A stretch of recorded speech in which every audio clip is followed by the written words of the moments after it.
Angel Reese panned by everyone after crucial error cost Sky chance to beat Valkyries. The Chicago Sky were already stitched together with dental floss. Kamilla Cardoso has gone overseas. Courtney Vandersloot is out for the season. That left Angel Reese, no longer a rookie, but still learning the unforgiving rhythms of year 2 as the lone anchor in a storm-tossed front court. From the jump, she wore the weight like a second jersey.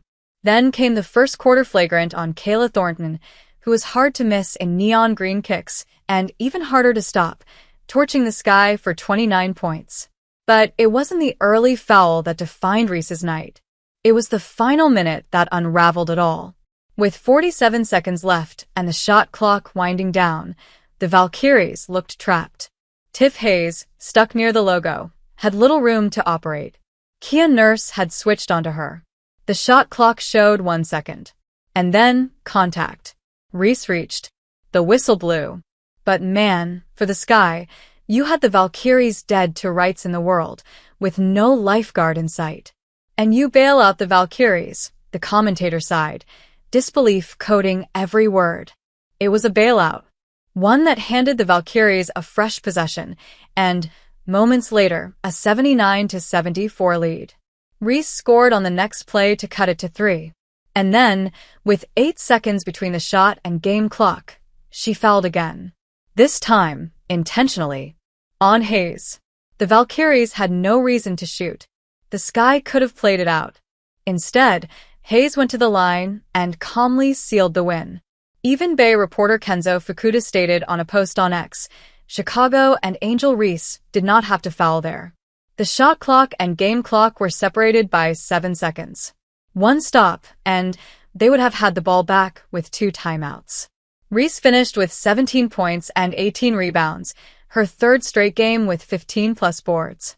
But numbers don't always win the argument. Not when the game's most pivotal moments go the other way.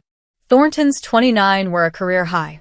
She hit 4 triples and sank clutch free throws. Hayes had 13. Caitlin Chen added 10.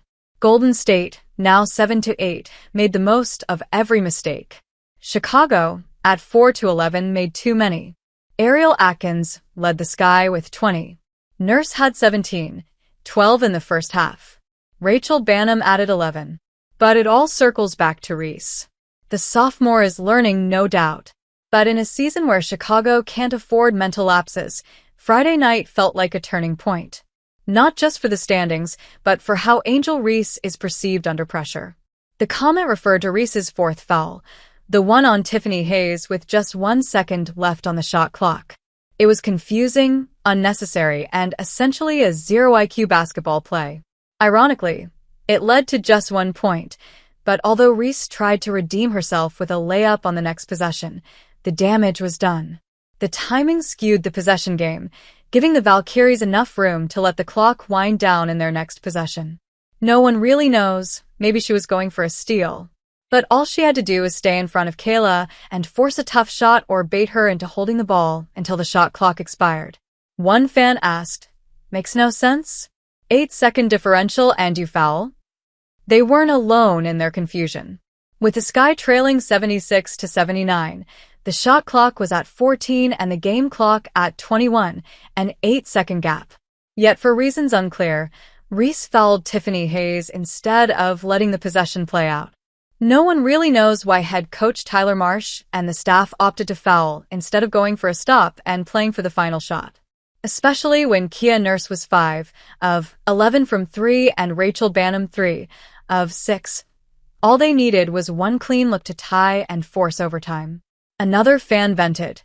Then another stupid foul to end the game? What the hell is going on, Golden State dog? Is the air messed up or something? Maybe it was Golden State magic. Or maybe just the frustration of having to play with an entirely different lineup. Whatever it was, it clearly got to Reese and possibly even the coaching staff. One fan didn't hold back, posting, Tyler Marsh calling for a foul down 3 with 23 seconds on the game clock and 11 seconds on the shot clock. LMFAO, what a pure clown show. Teresa Weatherspoon would have gotten banned from Chicago for doing something like that. The sting hit deeper than just strategy. It was a reminder of last year's firing on September 26, 2024, after the Sky missed the playoffs. Teresa Weatherspoon was let go. Angel Reese, visibly shaken, called the decision heartbreaking and wrote, "She was the only person that believed in me." Now, Marsh, one of the few in her corner, may be walking the same tightrope if the Sky keeps unraveling the way they are.